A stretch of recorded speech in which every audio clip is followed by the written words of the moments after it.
Yeah, then start, Afiko. It's your floor now. Okay, so I'm taking from the very beginning. I'm speaking on the topic entertainment industry post COVID-19, developing technologies and new approaches. And then I go to my outline. I will be talking about the introduction, impact of COVID-19 on international entertainment industry, the impact of COVID-19 on the Nigerian entertainment industry, existing technologies to help during and post COVID-19, innovative steps to take to remain in business post COVID-19, and then conclusion. Now, by way of introduction, I say with the total number of cases worldwide ranging to about 11,000 as at 4th of July, the impact of this pandemic is colossal and still leaving experts in deep confusion of what life will be thereafter. Now, post-COVID-19, a new normal has to emerge.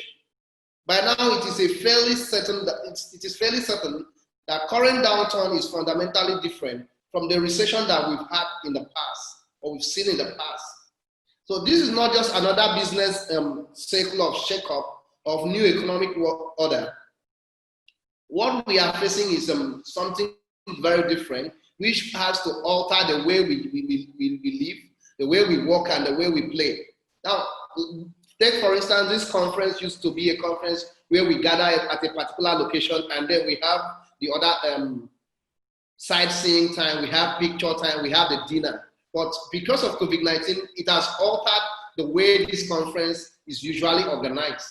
So this is what I'm trying to say, that COVID-19 is a more permanent stuff. It's not something that we predict that is going to end tomorrow or some next year, but it's something that has come to change the way we live our lives, the way we do things and the way we work, and then the way we play, which comes to entertainment. Entertainment has to do with the social life of individuals. And therefore, COVID-19 has altered that normal norms or the normal standard of how we get ourselves entertained. And then I looked at the effect of COVID-19 on the international entertainment industry. Now, the entertainment industry is divided. Afiko, I think you're breaking away, Afiko. Into differently, television. So, like I was saying, the way each industry reacts to COVID-19 is a bit different.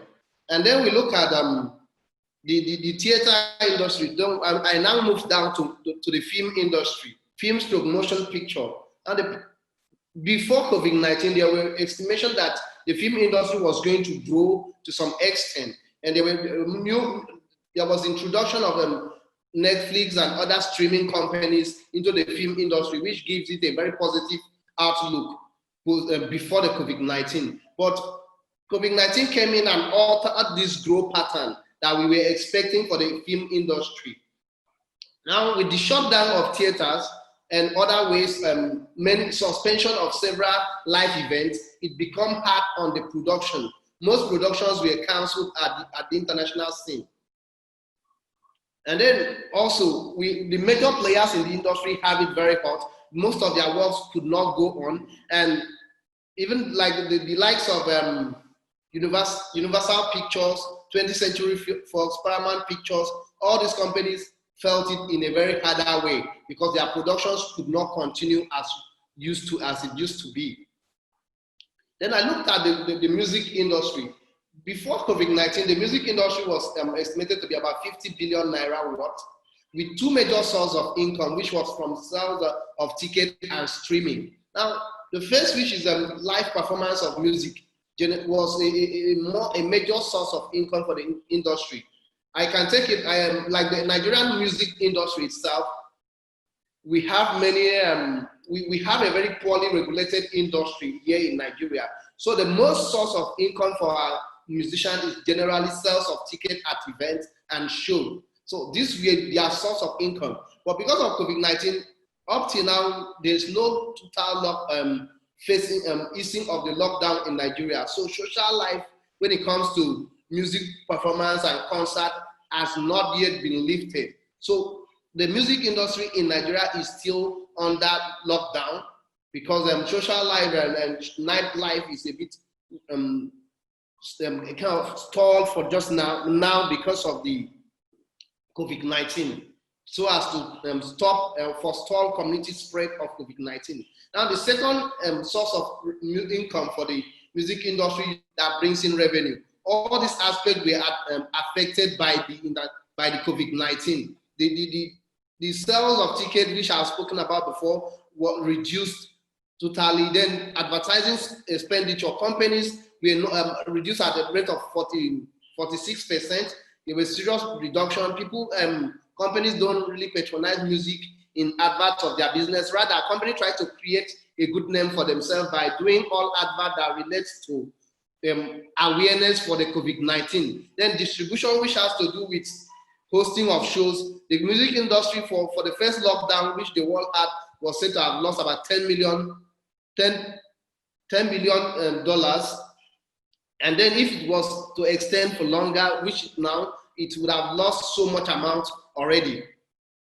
And then, however, the online media and online streaming companies were still in business, although they had the challenge of getting new content to stream, but then the existing content was also streamed, although at a reduced rate, so as to provide palliatives for most of to ease the lockdown experience on part of the viewers, and also to create good name for themselves. But then they were still in business, and they were better than other arms of the music industry.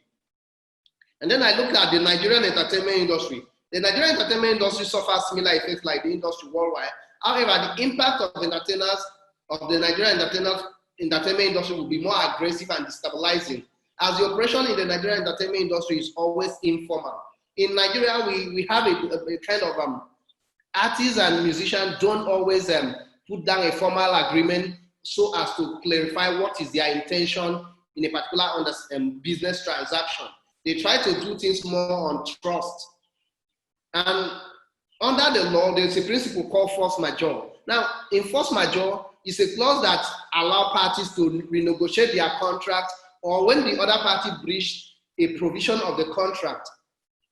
And then you can raise force majeure as a defense that, okay, I actually commit the breach, but it wasn't an act from my side. It was an act beyond my capacity. It wasn't an intentional act. Now, this agreement under the Nigerian law, if it is not part of the agreement, you cannot rely on it.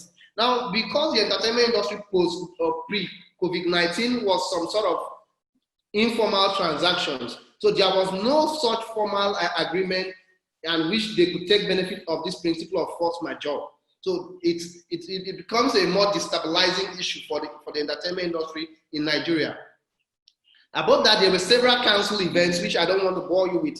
Several events in Nigeria were cancelled, and most of these event tickets were sold. They also prepaid many persons were supposed to have worked on these events and then earn a decent living, but all of these events were cancelled due to COVID-19. And then I moved down to what are the developing technologies to help during and post COVID-19. Now we look at the teleconferencing tools like the Zoom, which we are using for this conference. We have the Microsoft Teams, Skype, Netflix Party, and then House Party app, Swapatune, then Facebook Live, Instagram TV, WhatsApp, and other social media platforms, which create another form of technology for entertainers to reach their artists.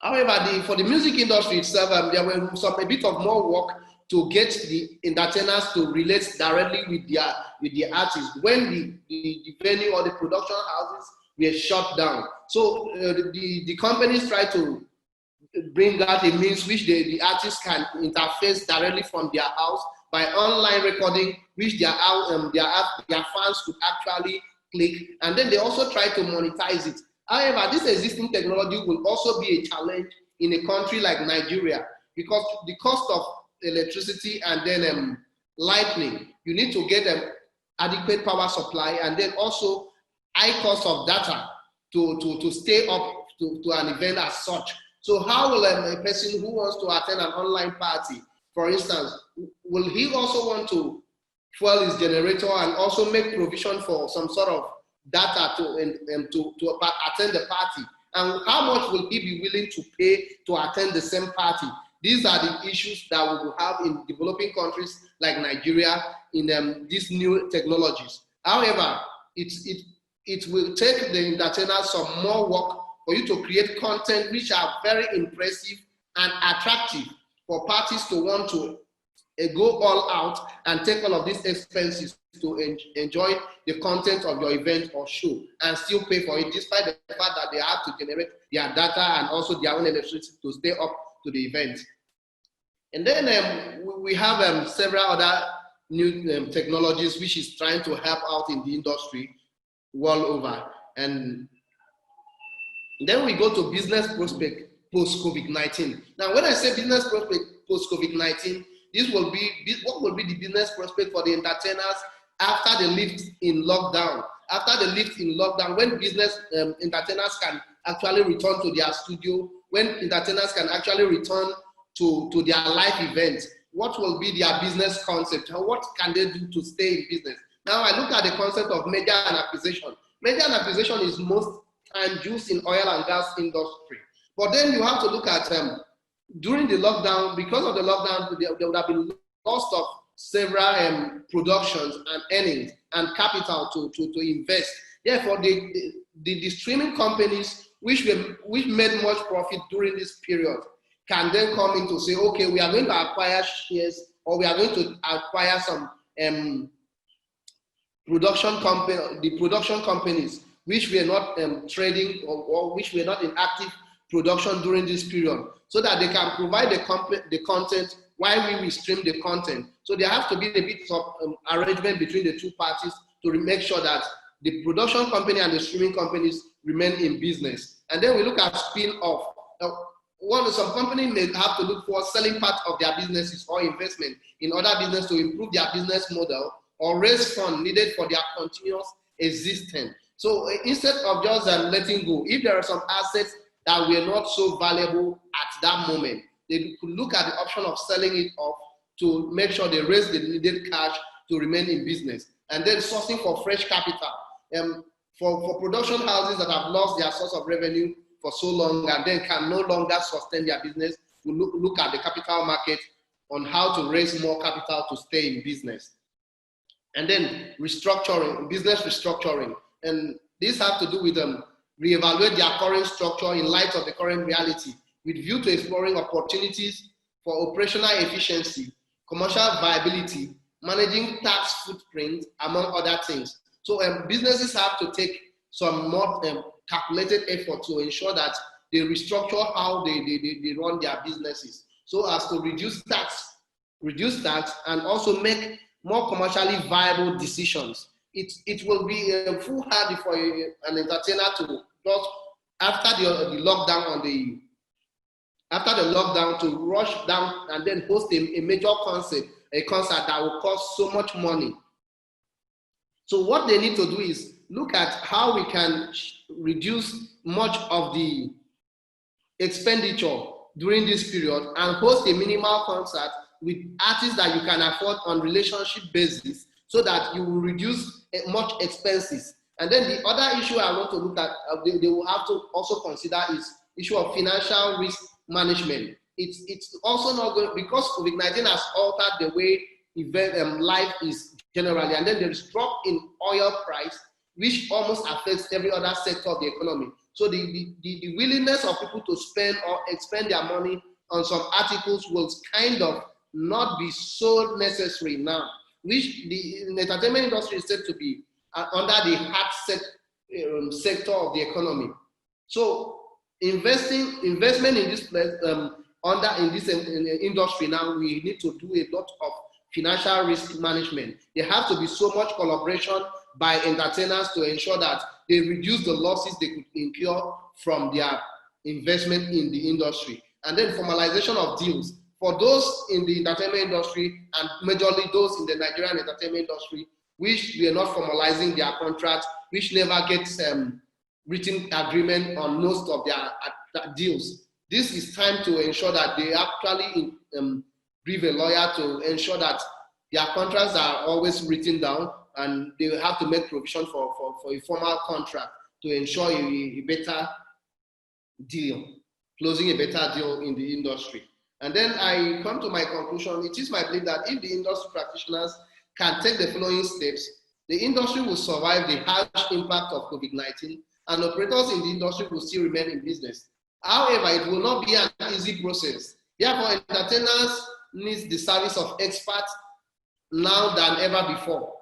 Entertainers need to retain the service of legal practitioners and other experts to ensure that they have a smooth run of their business. And generally, I also want to advise that now it's about building synergy. Information sharing is a novel situation. It's something that has never happened. So we need to synergize together. We need to work together in the industry to ensure that we have a better way forward. There's no one that is versed with so much knowledge of what life will be post-COVID-19. So it has to be more of information sharing and then more of synergy between the practitioners in the industry. So that's my presentation. Thank you. Thank you very much, Afiko. Thank you very much, despite all the difficulties. If you can stop the screen sharing so we can continue with the questions and answers. Thank you very much. I can understand, and I really appreciate your managing to pull it off, which is very good. We will edit it. Is there any burning question for Afiko, someday Afiko, before we go to the next speaker? Is there any question, burning question? Now, there is something on the Facebook. I'm trying, but the Facebook didn't work. But from the program, I can pick this earlier. But this is really not one watching your video, Afiko. But there was, because we always encourage people to engage with the program earlier. Now, with this entertainment industry, particularly in Nigeria now, is quite it's a big chunk now of the GDP is coming from the entertainment industry. With this COVID-19, there are two issues. One is going to increase the amount of people who will subscribe to digitals, watch more digital material. So there will be more market, more buying in for the anything digital now because we are locked down. But on the other side, of course, watching hours is massively increased. That's why these kind of technologies like Zoom are struggling, because now the US is wake up and all this time, there's huge pressure on this. You can see the timing of the day is also making it challenges for some big companies like Zoom. Now, do you expect, so that's a positive side for the entertainment industry in the next, I don't know, couple of years. On the other side, people income is definitely dropping massively. So many people have lost their jobs. Many are losing their jobs. Many of my colleagues have been given a reminder that they're going to lose their job in the next month or so. So the disposable income will reduce. Therefore, they might not really spend much money on entertainment, unless you can tell me, yes, they will still, entertainment industry in general will be attractive to people to still spend some money from the limited amount of money we have. So what do you think on this? Are you think the entertainment industry will still grow or it will decline? Yeah, that's why I said the entertainment industry is under the sector of the economy that will be like is classified as asset sector of the economy. You have the food industry, which will quickly recover from COVID-19, because people would want to eat food no matter the situation. And then the entertainment, you have to meet the other basic needs before you look at the entertainment industry. However, despite the situation, it will recover, although it's going to be a difficult one, because many people are losing their jobs, many people are losing their source of income, and they may not be able to renew their subscription. They may not be able to pay certain television bills to keep enjoying the content. However, the younger generation at every disposable income, mostly like the African market, will still try to stay online. But now the challenge we will have is monetizing the content, because there's going to be a major challenge as pay-to-pay file sharing, which would have caused several reductions on the earnings of entertainers. So the firm in the industry will be there. There will be more content shared. There will be more production and content shared, but earning from it will be a bit of more difficulty. Okay. Because there have to be technologies to begin to monetize the content. Because that's the question, yes. Yeah. Definitely Nigeria is, or the youngest generations or the Nigeria as a country is not the gap between Nigeria and the developed country in terms of the 100 years gap with this disruptive technology.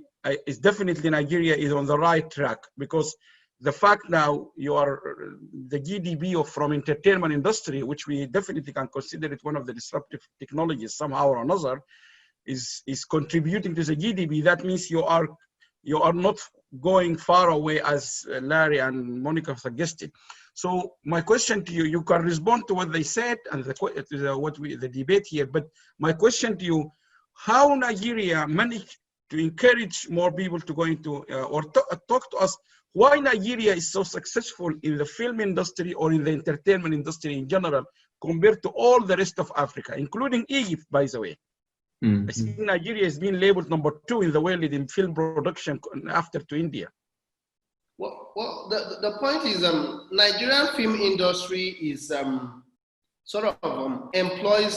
is the greatest, highest employer of labor after agriculture. But the sad part of it is that it is not regulated by the government.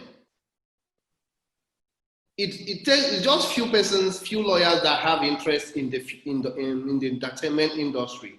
So when you look at the legal framework for the industry, it is poorly regulated. So the policymakers don't take it so serious. But private individuals that actually see that there's a future in this industry and then stake out their investment, try to earn a living from it. So it's a bit, like they were saying, most of the best filmmakers, once they make major breakthrough, they try to look at the Western economy, where they can also rely on the resources over there.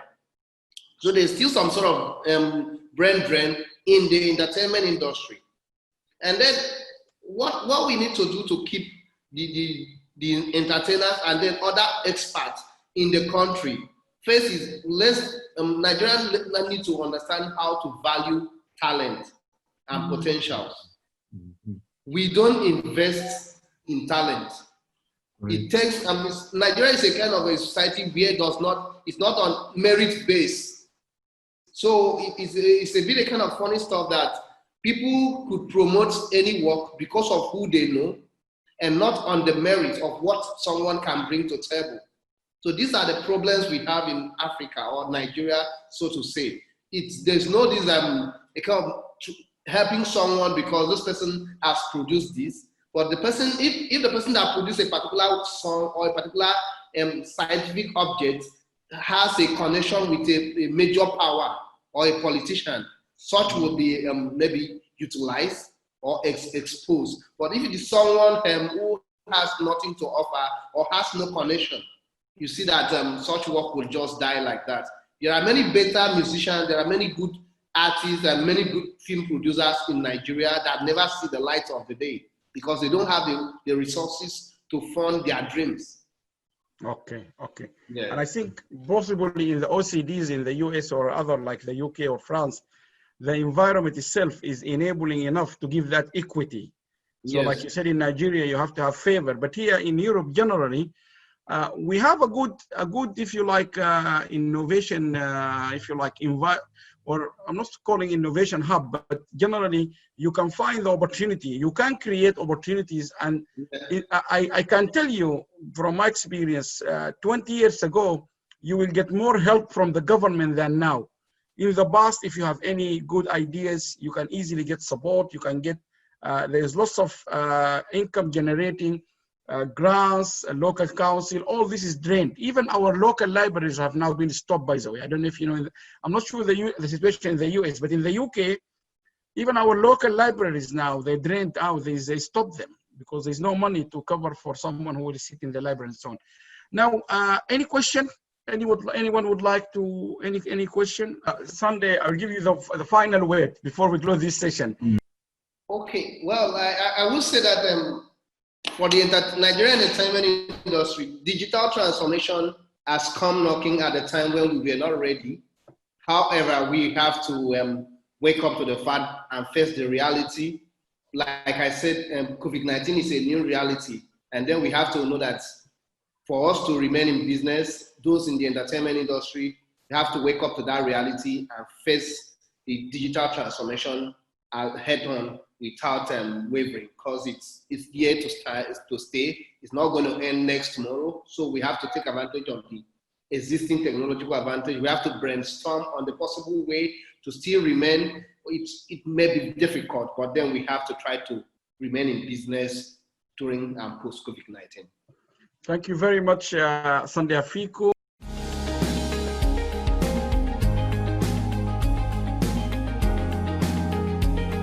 So please remember, if we all help and do a little bit, it will make a big difference.